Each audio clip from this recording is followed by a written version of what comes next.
ఇంకా రెండో వాడు లేడు. మంచి వ్యక్తిత్వం దేవుడు యేసయ్యే, త్రియేకుడే. చదవండి.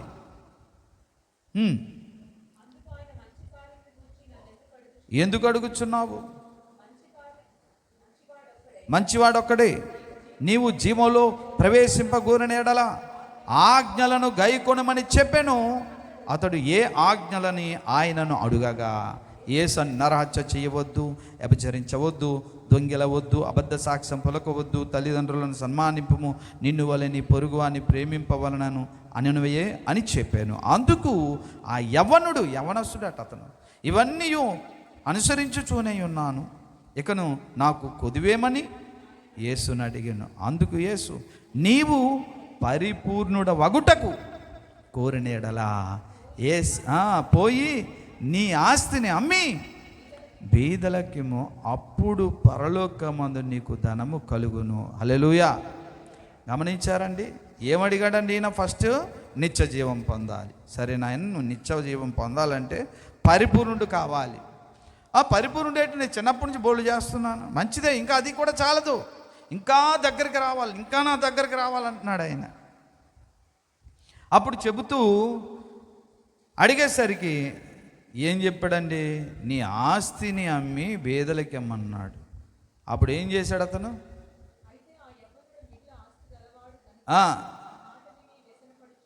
పిల్లారా ఓ మాట అడుగుతా, అతనిలో ఉన్న పాపం ఏంటి చెప్పండి? ఆ యవనస్తుడిలో, ఆ ధనవంతుడిలో ఉన్న పాపం ఏంటి చెప్పండి? ధనము ఆశించడము తప్పు కాదు, ధనము ఉండడం కూడా పాపం కాదు. మీరు పాయింట్ గమనించండి, ఇక్కడ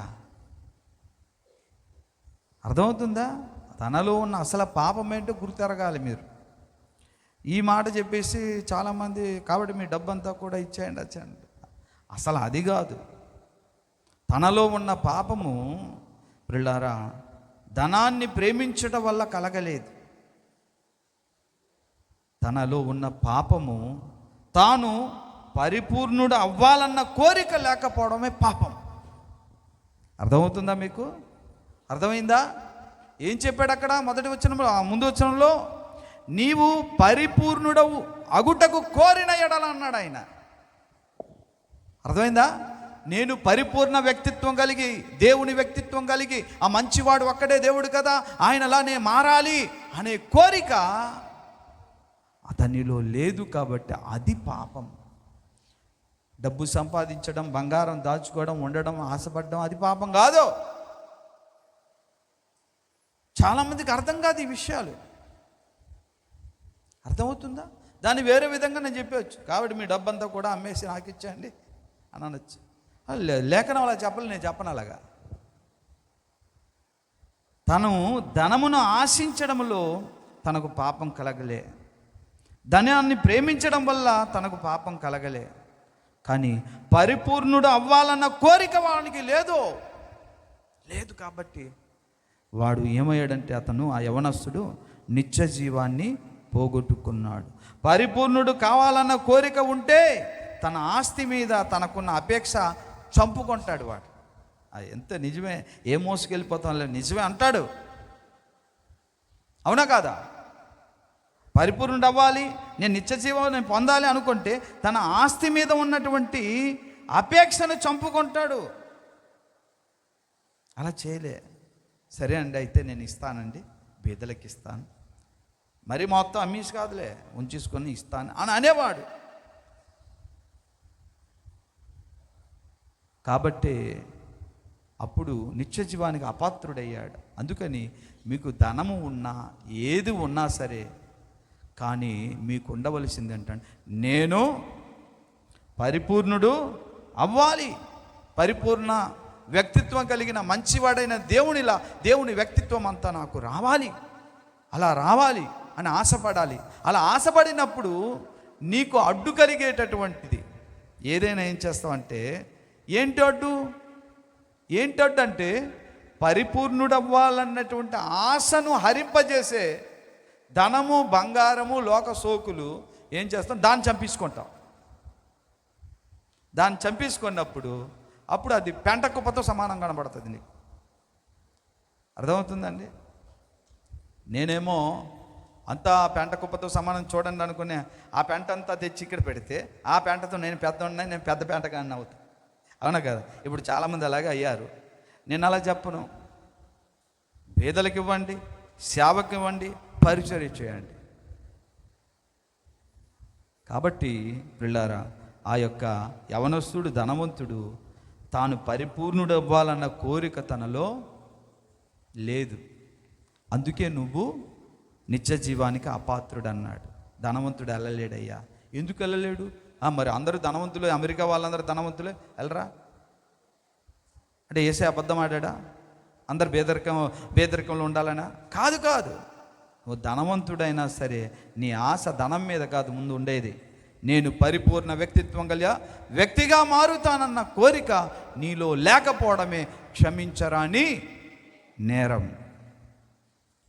కాబట్టి ఆ వ్యక్తిత్వం కలిగి జీవించినాన్న నీకు ఇంకా ఇది కొదువు ఉన్నది అని దేవుడు చెప్తే ఏం చేశాడండి? గురువు గారి దగ్గర నేర్చుకోవాల్సింది పోయి వ్యసనపడి దుఃఖపడి బాధపడి వెళ్ళిపోయాడట. అలా బాధపడి వ్యసనపడి దుఃఖపడిపోతే ఇంకా దేవుని వ్యక్తిత్వం ఎప్పుడంటే వస్తుంది వీడికి?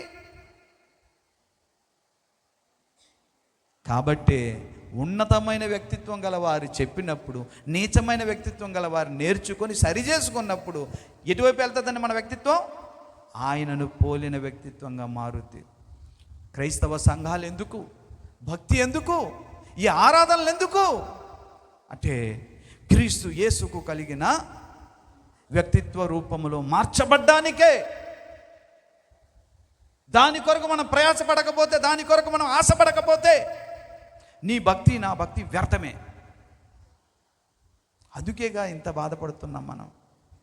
అసలు గురే అది, అసలు గురే అది.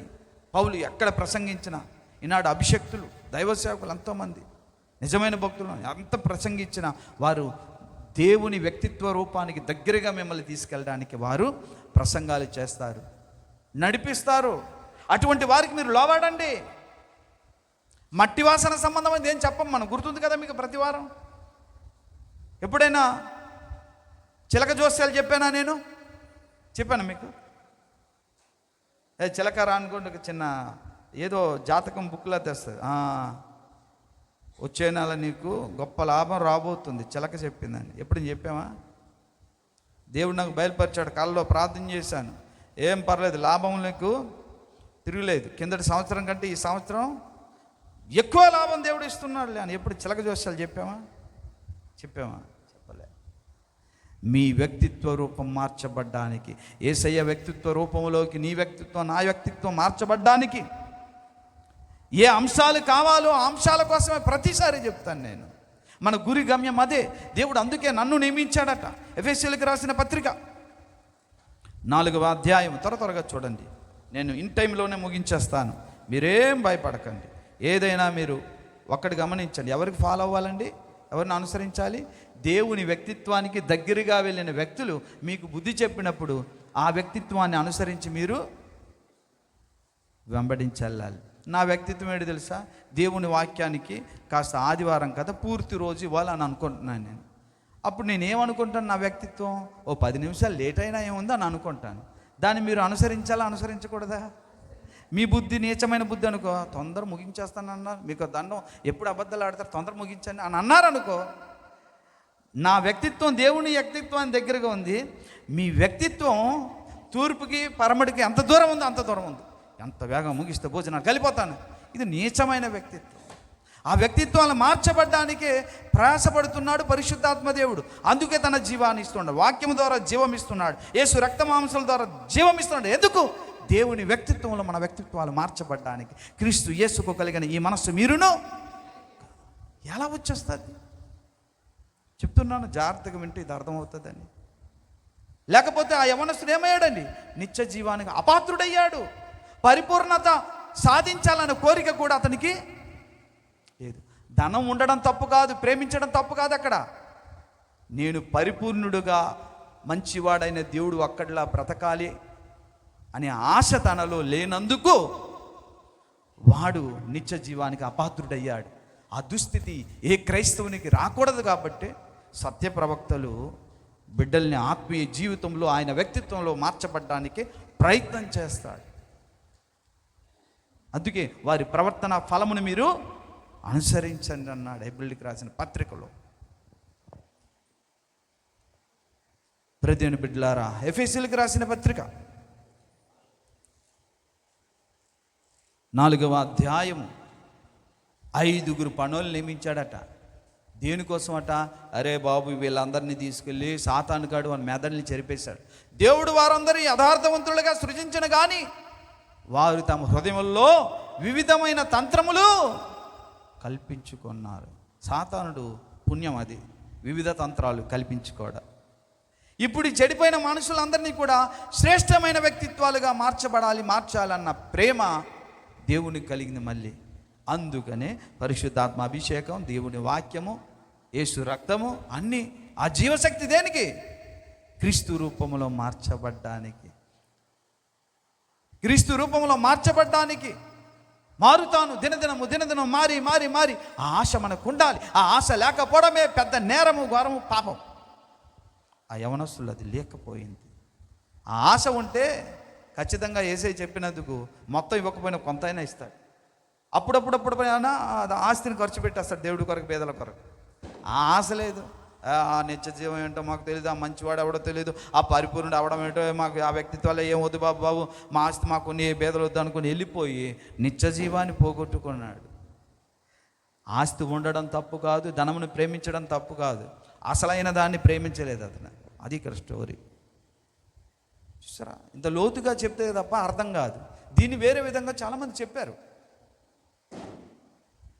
కనుక ఎఫెసీయులకు రాసిన పత్రిక 4వ అధ్యాయము ప్రియులారా చూడండి, 11వ వచనములో మనమందరము, ఎవరు? నువ్వు నేను అందరం. లోకం కాదు, మళ్ళీ లోకం రాజీ పడిపోతే చెప్పానా, వ్యక్తిత్వాలు మార్చుకోరు. ఇక్కడ ఒక మంచి గజెటెడ్ ఆఫీసరో, పోలీస్ ఆఫీసరో, డాక్టరో ఉన్నారనుకోండి.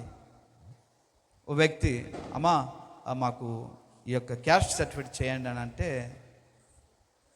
అని అడిగారు అనుకో. దేవుణ్ణి నమ్ముకున్న బిడ్డ ఓ 200కి హాస్పిటల్ లంచం తీసుకొని అప్పుడు క్యాస్ట్ సర్టిఫికేట్ ఇచ్చారనుకో. అదే అన్యుడు, దేవుణ్ణి నమ్మని వాడి వ్యక్తిత్వం ఏంటి? లంచముతో, పాపంతో ఏమవుతాడు?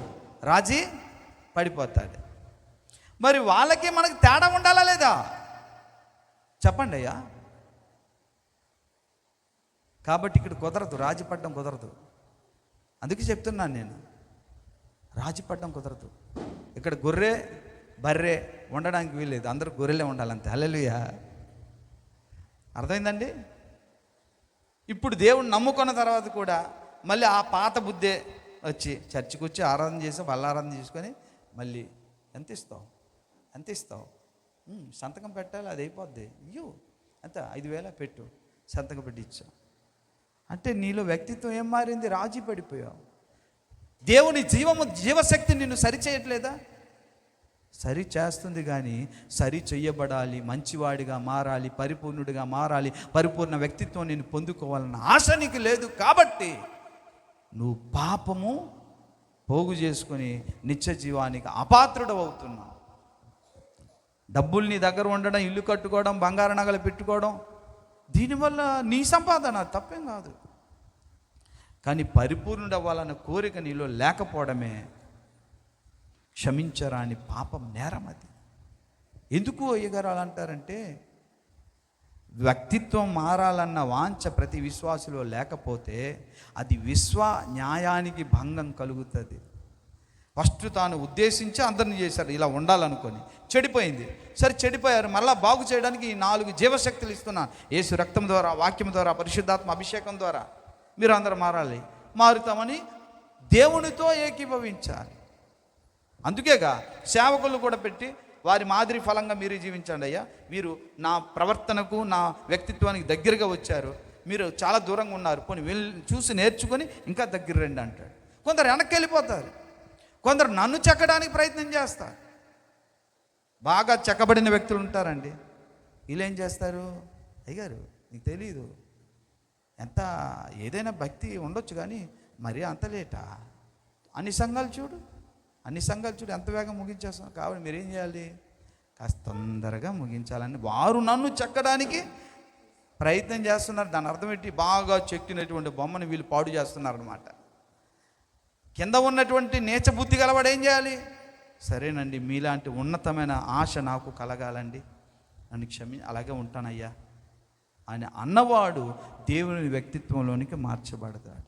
అది ఒక సంసార విషయంలో కానీ, వడ్డీల విషయంలో కానీ, వ్యాపారం విషయంలో కానీ, త్రాసు విషయంలో కానీ, కాటా విషయంలో కానీ, పొరుగు వాడిని సరిహద్దు రాయి దాటే విషయంలో కానీ, ఏ విషయంలోనైనా సంఘానికి దేవుడు లేఖనాల ద్వారా తన సేవకుని ద్వారా చెప్పినప్పుడు, మీరు సంఘములో దేవుడు వాక్యం చెబుతున్న ప్రకారంగా వ్యక్తిత్వం మార్చుకోవడానికి ఇష్టపడాలి తప్ప, నన్ను మార్చడానికి మీరు ఇష్టపడ్డారో నాశనానికి పాత్రులు అవుతారు. బిలాములాగా. బిలాముని దేవుడు ఏమన్నాడండి? ఆ మనుషులు ఎక్కడి నుంచి వచ్చారయ్యా? పంపించాయి. వాళ్ళు తెచ్చిన బహుమానం కూడా తీసుకోక పంపించాయి, వెళ్ళో. అలాగే ప్రభా అయితే అని తెల్లవారు, నాయనా బాబు, మా తండ్రి అయిన దేవుడు మాట్లాడాడు, మీరు తెచ్చిన బహుమానం వద్దు, మీరు వద్దు, పొండి. వస్తున్నవారు ఆశీర్వదించబడిన దేవుని ప్రజలు, మీరు పొండి, నేను ఎవరిని చంపించి వెళ్ళండి, నా తండ్రి అయిన దేవుడు చెప్పినట్లుగా వింటాను, వెళ్ళండి అని పంపించాడు అండి. మరుసటి రోజు బాలాకురాజు కొద్ది కాలం తర్వాత మరికొంత పెద్దోళ్ళని పంపించారు. ముందు పంపిన బహుమానం కంటే రెట్టింపు పంపించారు. మళ్ళీ వచ్చి కూర్చున్నారు. అయ్యా బిలాము గారు, కాస్త ఇటు చూడండి, మొన్న తెచ్చినంత కాదు, చాలా ఎక్కువ తెచ్చాం. ఈలో ఒకటి నన్ను శోధించేస్తున్నాను, మళ్ళీ అడుగుతాను ఉండని వెళ్ళారు. దేవుడు వద్దంటే ఒక్కసారి వినాలి కదా. ఇక నువ్వు ఏమను అడుగుతాను పోన్లే అంటే దాని అర్థం ఏంటి? దేవుని వ్యక్తిత్వాన్ని మార్చడానికి ఇతడు, అర్థమవుతుందా మీకు? దేవుని వ్యక్తిత్వాన్ని, దేవుని ఉద్దేశాన్ని మార్చడానికి ఇతడు ప్రయత్నం చేస్తున్నాడు. అలాగా దేవుని లేఖనాలను క్రమాన్ని మార్చడానికి ప్రయత్నం చేసిన పక్కా నీచుడు వాడు. అందుకే నరకానికి పోయాడు బిలాము. అర్థమైందమ్మా? నేను మీకోసం ప్రయాసపడి భారం కలిగి చెప్తాను రా, 10 మంది అయినా అంతే చెప్తాను. ఎందుకంటే నన్ను దేవుడు లెక్క అడుగుతాడు. ఈ లెక్కల్లో మీరు విన్నా వినకపోయినా అది మీ ఇష్టం, కానీ నా పని నేను చేయాలి. కనుక మీరు నేను అందరూ ఏ వ్యక్తిత్వంలో మార్చబడాలట? చదవండి ఇప్పుడు 4వ అధ్యాయము. మనమందరము విశ్వాస విషయములోను దేవుని కుమారుని గూర్చిన జ్ఞాన విషయములోను ఏకత్వం పొంది సంపూర్ణ పురుషుల మగు వరకు, అనగా క్రీస్తునకు కలిగిన సంపూర్ణతకు సమానమైన సంపూర్ణత గలవారమగు వరకు ఆయన ఈలాగు నియమించెను. అంటే పరిశుద్ధులు సంపూర్ణులవ్వాలి. హల్లెలూయా. కాబట్టి కొందరిని ఏం చేశాడట? కొందరిని ప్రవక్తలు గాను, అపోస్తులు గాను, స్వార్థులు గాను, కాపరులు గాను, ఉపదేశకులు గాను నియమించారు. నా పనేంటి? మిమ్మల్ని అందరినీ కూడా యేసయ్యకు కలిగిన సంపూర్ణమైన వ్యక్తిత్వం గల వ్యక్తులుగా మిమ్మల్ని నేను చేయడానికి ఉపదేశకునిగా, కాపరిగా ఆయన నియమించాడు. ఆ పని మీదనే నేను ఎప్పుడు ఉంటాను. అర్థమైందా మీకు? దేవుడు కోరిక అది. కనుక ప్రియా దేవుని బిడ్డలారా గమనించండి. ఇంకో మాట నేను చెప్పేసి ముగిస్తాను. ఇది నా పేపర్ ఎటు వెళ్ళిపోయింది. ఒక్కసారి సిద్ధపడిన పేపర్లు ఎటు ఎగిరిపోయినప్పుడు ఇంకా ఏ మెసేజ్ వచ్చేస్తుందో తెలియదు. హల్లెలూయా, హల్లెలూయా. కాబట్టి ప్రియా దేవుని బిడ్డలారా, మనలో సంఘములో ప్రతి సందర్భములో కూడా ఒకటి, పరిపూర్ణుడు కాని వారు పరిపూర్ణుల యొక్క అంటే వ్యక్తిత్వంలో పరిపూర్ణత చెందిన వారి యొద్ద నేర్చుకోవాలన్నా మనసు రావాలి. అలా మనసు రావడమే శిష్యరికం పొందడం. అయ్యా మీరు చెప్పండి, నేను నేర్చుకుంటాను అనే మనస్తత్వం కలిగి ఈనాడు ప్రతి విశ్వాసి కలిగి జీవించాలి. దేవుని స్తోత్రం. హల్లెలూయా. ప్రియులారా, క్రీస్తు సంఘములో ప్రధానంగా బాగా గమనించండి. సర్దుకుపోదాము, శాంతియుతంగా, ఇదిగో ఇద్దరికి ఇష్టం లేకపోయినా తాళి కట్టేసరికి అలాగో కాపురం చేయండి అని సర్దుకుపోయి బ్రతకడాలు దేవుని సన్నిధానంలో కుదరదు. నీకు ఇష్టమున్నా ఇష్టం లేకపోయినా దేవుని ఉద్దేశ ప్రకారముగానే నువ్వు నేను బ్రతకడము మనకు క్షేమము. పరలోక రాజ్యంలో మనం వెళ్తుంటే విశ్వానికి కూడా అది క్షేమము, లేదా క్షేమానికి భంగం కలుగుద్ది. భవిష్యత్తులో నువ్వు నేను మరొకసారి సాతానుగా మారే అవకాశం కూడా ఉండొచ్చు. కాబట్టి మన వ్యక్తిత్వాల నిర్మాణము ప్రభు పోలిక చొప్పున మార్చడమే మన జీవిత పరమార్థంగా మనము పెట్టుకుందాం. అర్థమైందండి? అర్థమైందా? ఒకవేళ నేనే సంఘ కాపరి, దేవుని వ్యక్తిత్వం దగ్గరలో ఉన్నాను, నువ్వు నన్ను అర్థం చేసుకోవు, నన్నే నువ్వు అర్థం చేసుకోలేవు, దేవుణ్ణి అర్థం చేసుకుంటావు. సరే, నేను చెప్పిన తర్వాత నువ్వు ఇలా అనొచ్చు, అందరూ లోకములో అంత నీతిమంతులు ఉన్నారా అని అంటే, నువ్వు లోకము యొక్క వ్యక్తిత్వాన్ని చూసి నడుస్తున్నావు. దీన్ని బట్టి చూస్తే అర్థమవుతుందా నీకు? లోకము యొక్క వ్యక్తిత్వాన్ని చూసి నువ్వు నడవడానికి వీల్లేదు బిడ్డ. సంఘములో జీవవాక్యము బీజము నీలో పడిన తర్వాత జీవశక్తి ఎందుకు దేవుడిస్తున్నాడు? లోకములో చూసి బ్రతకమనా? కాదే. నేను యేసు వైపు చూచి నడుస్తున్నా, యేసును పోలి నడుస్తున్నా, నన్ను పోలి మీరు ఇది క్రైస్తవ మాదిరి. అంత నీతిమంతులు ఉన్నారా? నథింగ్. అలా నువ్వు అన్నావా బిలాములాగా, అది ఆ యొక్క ధనవంతుడైన యవనస్తుడిలాగా నిత్య జీవానికి అపాత్రుడయ్యే అవకాశం అయితే ఉంది. నీకు ఇష్టం ఉన్నా లేకపోయినా తండ్రి నీ వ్యక్తిత్వంలో మార్చడానికి నేను ఎంతైనా సిద్ధమే, నన్ను చెక్కు, నన్ను మార్చు, నన్ను శిక్షించు అని అడిగినప్పుడు తన రక్త మాంసాల ద్వారా ఏం చెప్పాడండి? నన్ను తినివాడు నా మూలంగా జీవించింది. దేనికి? బిర్యానీ తిండాక కాదు, వ్యక్తిత్వ జీవితంలో ఉన్నతంగా జీవించడానికి పరిశుద్ధ జీవితాన్ని ఇస్తాడు. హల్లెలూయా. ప్రార్థన చేద్దాం, తల వంచండి.